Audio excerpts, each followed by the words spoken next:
यह कहानी है सुखपुरम गांव की। वहां एक पंडित रहते थे जिनका नाम था पंडित हरिदास। हरिदास जी थोड़ा मूर्ख थे, परंतु उनकी पत्नी राधा बहुत बुद्धिमान और चतुर थी।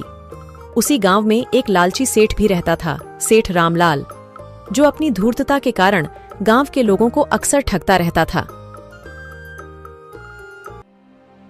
ये लो घास और पैसे, ये घास गाय को डाल देना और ये पैसे लाला को दे देना। वह मैं कल कुछ राशन उधार लाई थी ना, तो ये उसी के पैसे हैं। मैंने जो कहा वो समझ गए ना? ये घास गाय को देना है और ये पैसे लाला को देना है। हाँ हाँ, भाग्यवान, मैं सब समझ गया। अब मैं चलता हूँ। इतना कहकर पंडित हरिदास घर से निकल जाता है। पर पंडित हरिदास एक नंबर का भुलक्कड़ और मूर्ख व्यक्ति था। राधा ने क्या कहा था? हाँ, उसने कहा था यह पैसे गाय को देना है और यह घास लाला को देना है। पंडित हरिदास पैसों को गाय की चारे की टोकरी में डाल देता है और घास को अपने साथ लेकर लाला की दुकान की ओर निकल पड़ता है।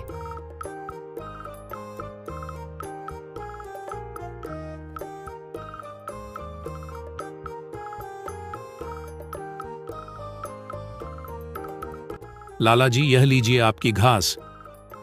अरे मेरी कौन सी घास है? मैंने कब तुमसे घास मंगाई? अरे आप ही ने तो मंगाई थी। मेरी पत्नी ने कहा कि लाला जी को घास देनी है। अरे तुम्हारी पत्नी ने घास नहीं बल्कि पैसे देने को कहा होगा। कल वह मुझसे कुछ सामान उधार ले गई थी, उसी के पैसे देने को कहा होगा राधा जी ने। लाओ, मुझे मेरे पैसे दो। नहीं लाला जी, मुझे ठीक से याद है, आपको घास ही देनी है। यह लीजिए अपनी घास और दीजिए मुझे इसके पैसे। मैं इस घास के पैसे दूं? तुम पागल तो नहीं हो गए हो? भला मैं इस घास का क्या करूंगा? लाला जी, यह तो आपको पता होगा ना, घास तो आपने मंगाई है, मैं कैसे जान सकता हूं? अरे भाई, क्यों सुबह सुबह मेरा दिमाग पका रहे हो? मैंने कोई घास नहीं मंगाई है। ये अपनी घास लेकर जाओ यहां से। नहीं लाला जी, यह घास अपने ही मंगाई है और आपको ही लेनी होगी।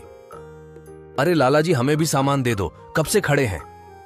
हाँ भैया, देता हूं। देखो पंडित, ये मेरी घास नहीं है, तुम इसे यहां से ले जाओ। नहीं लाला जी, ये आपकी ही घास है।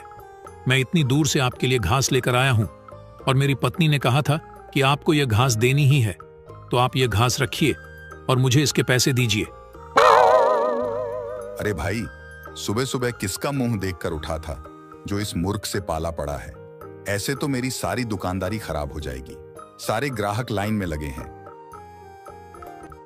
अच्छा ठीक है, ये लो पंडित, तुम्हारे इस घास के पैसे, और यह अपना घास भी ले जाओ यहां से, मुझे नहीं चाहिए। नहीं नहीं लाला जी, मैं बहुत स्वाभिमानी व्यक्ति हूं, मैं मुफ्त की कोई चीज नहीं लेता। यह घास आप अपने पास रखिए, मैं बस यह पैसे ले जा रहा हूं।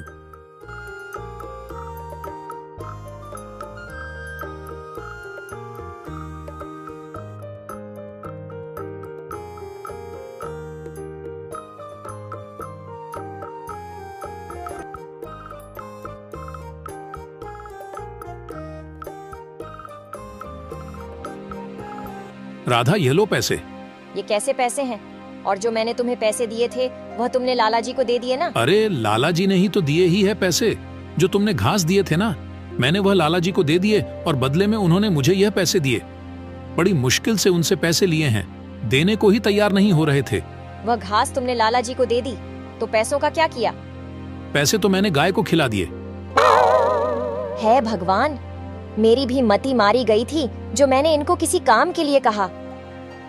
अरे पैसे भी कोई गाय को खिलाता है क्या? गाय पैसे नहीं घास खाती है। अरे मैंने तो ये सोचा ही नहीं, आखिर गाय वह नोट को कैसे खाएगी और उतने से नोट में उसका पेट कैसे भरेगा? हे भगवान, मैं क्या करूं इस इंसान का? इससे अच्छा तो शाम को वक्त निकालकर मैं ही लाला जी को पैसे दे आती। दोस्तों, गांव के पंडित हरिदास की जीवन की एक झलक तो आपने देख ली। अब हम आपको इस गांव की लालची सेठ की घर की एक झलक दिखाते हैं। एक हफ्ता होने को आ गया, अभी तक मेरे हाथ में गांव का कोई मूर्ख नहीं लगा जिसे मैं अपनी बातों की माया जाल में फंसाकर मूर्ख बनाकर उसे ठग सकूं। चलो गांव में थोड़ा ब्यौरा करके आते हैं, आखिर कौन बनेगा मेरा अगला शिकार।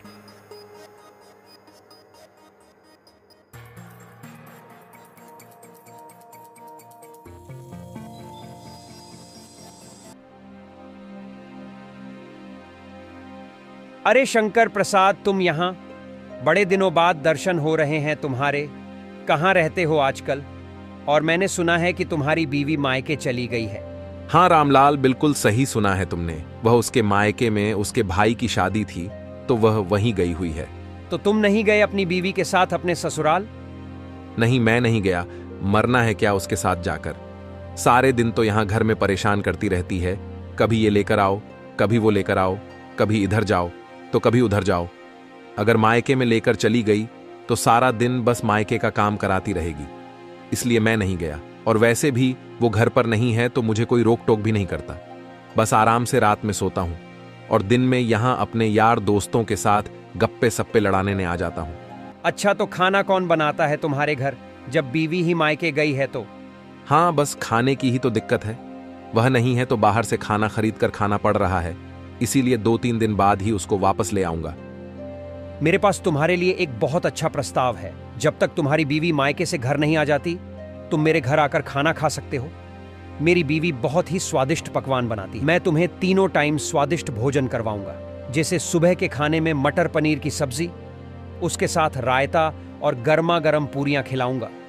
दोपहर के समय मूंग दाल का हलवा और रात में बिरयानी के साथ ठंडी ठंडी लस्सी।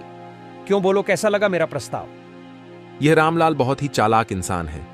अभी तो इतने स्वादिष्ट स्वादिष्ट व्यंजन के नाम बता रहा है। अगर इसके घर 2 दिन भी खाना खा लिया तो मेरे घर में जितना हम पूरे महीने में खाने में पैसे लगाते हैं, वह सारे पैसे मुझे इसको केवल 2 दिन के खाने के लिए देने पड़ेंगे। न बाबा ना, इसके घर खाने से अच्छा मैं यहां बाहर ना खा लूं। नहीं रामलाल, अभी पिछले बीते कुछ दिनों से मेरा पेट बहुत खराब चल रहा है, तो तुम्हारे घर का इतना स्वादिष्ट खाना मेरा पेट हजम नहीं कर पाएगा। हकीम साहब ने मुझे केवल खिचड़ी खाने की सलाह दी है, वह तो मैं यही खा लेता हूं। यही पास में जो काका का ढाबा है, मैं तो उन्हीं के यहां पर खिचड़ी खाता हूं। 20 रुपए में बहुत अच्छा खासा पेट भर जाता है और पेट भी खराब नहीं होता इतना हल्का खाना खाने से। लगता है यह शंकर प्रसाद बहुत ही चालाक इंसान है। यह ऐसे मेरे झांसे में नहीं आएगा। चलो किसी और को ही अपना अगला शिकार बनाता हूं।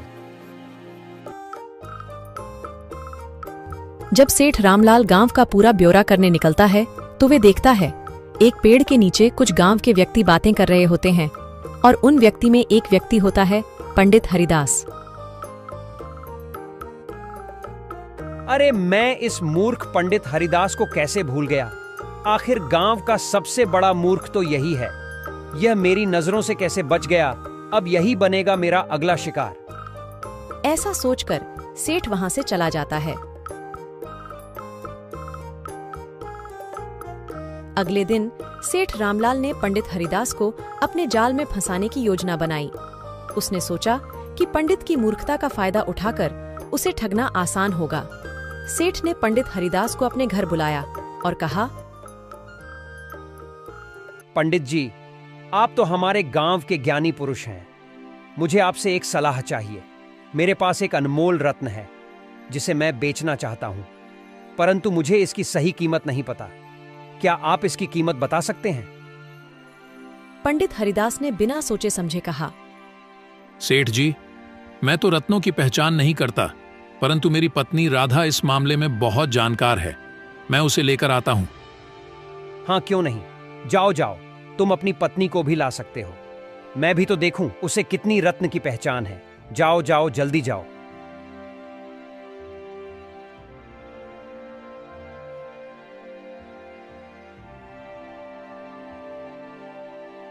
पंडित की पत्नी भी क्या कर लेगी?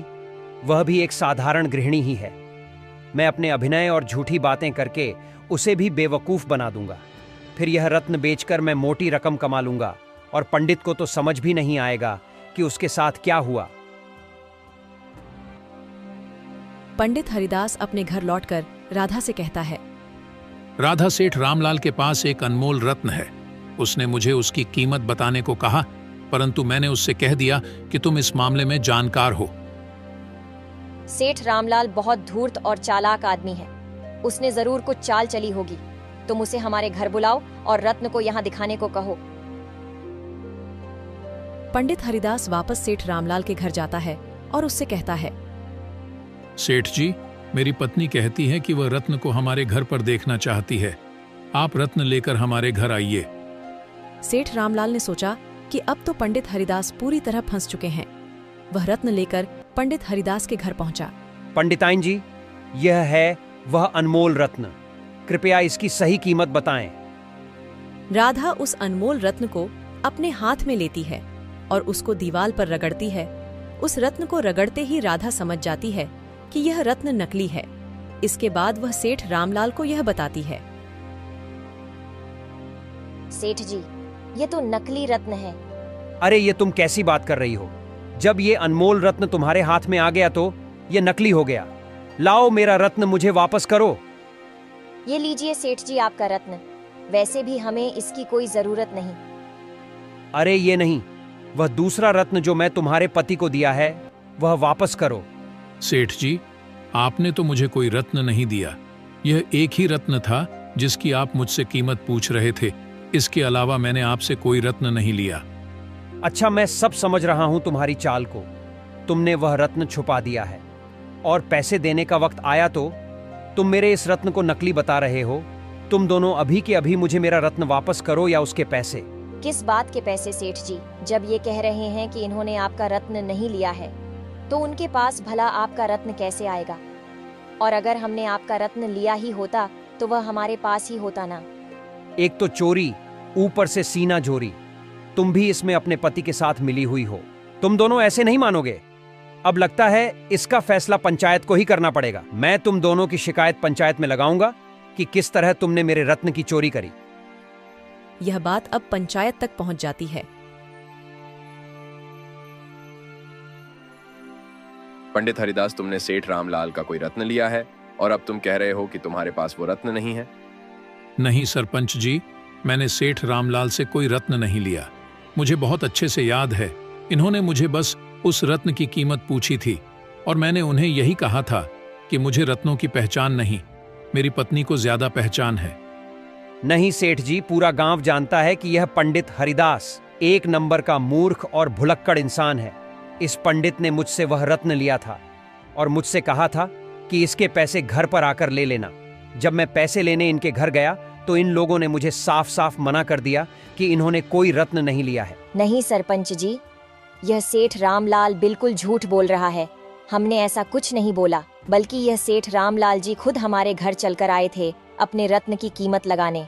और जब मैंने कहा कि इनका रत्न नकली है तो यह कहते हैं कि मेरे पति ने इनसे और रत्न लेकर कहीं छुपा दिए हैं। लेकिन सरपंच जी, मैं अपने पति को अच्छे से जानती हूँ। हाँ, ये थोड़े नादान और भुलक्कड़ जरूर है, पर ये कभी चोरी नहीं कर सकते। ये सब इस सेठ रामलाल की चालाकी है। वैसे भी गांव के हर एक व्यक्ति को पता है सेठ रामलाल की चालाकी के बारे में। अच्छा रामलाल, क्या तुम बता सकते हो कि तुम्हारा रत्न कैसा था? क्या उस रत्न जैसा और रत्न है तुम्हारे पास? नहीं सरपंच जी, एक ही रत्न था मेरे पास जो इस हरिदास ने ले लिया है। तो ठीक है, अब इसका फैसला पंचायत ही करेगी। जैसा कि सेठ रामलाल का कहना है कि उनके पास एक ही रत्न था जो कि पंडित हरिदास ने चोरी कर लिया है। अब तुम दोनों के घरों की छानबीन की जाएगी। जिसके घर से वह रत्न बरामद किया जाएगा वही असली चोर है। यह सुनकर सेठ रामलाल घबरा जाता है। अरे ये तो उल्टा पड़ गया। राधा तो बहुत ही चतुर और समझदार निकली। रत्न तो मेरे पास ही है और मैंने उसे घर पर रखा है। अगर मेरे घर की छानबीन हुई तो वह रत्न जरूर सबके सामने आ जाएगा और सबको मेरा सच पता चल जाएगा। काश मैं उस रत्न को कहीं बाहर छुपा दिया होता। अब मैं क्या करूं?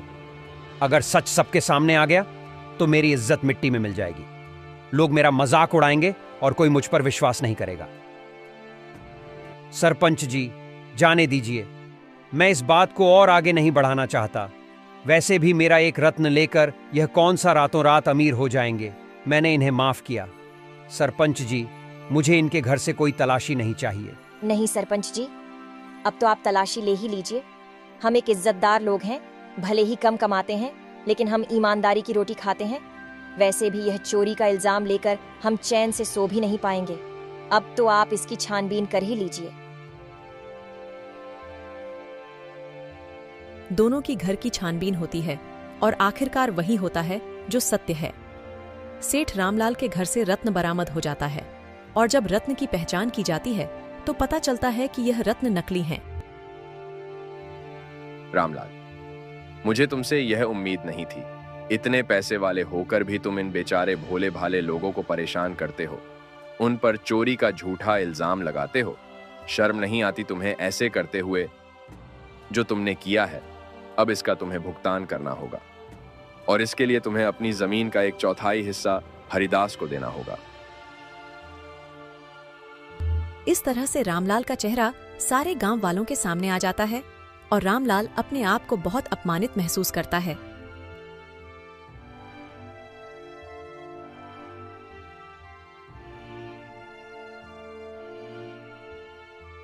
राधा, तुम्हारी चतुराई ने हमें बचा लिया। मुझे तो समझ भी नहीं आया था कि सेठ हमें ठगने की कोशिश कर रहा है। सच में तुम्हारी समझदारी की मैं प्रशंसा करता हूं।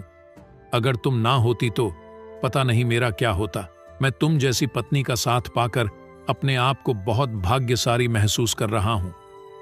हरिदास जी, हमें हमेशा सतर्क रहना चाहिए। सेठ रामलाल जैसा धूर्त इंसान कभी भी किसी को ठगने से बाज नहीं आता।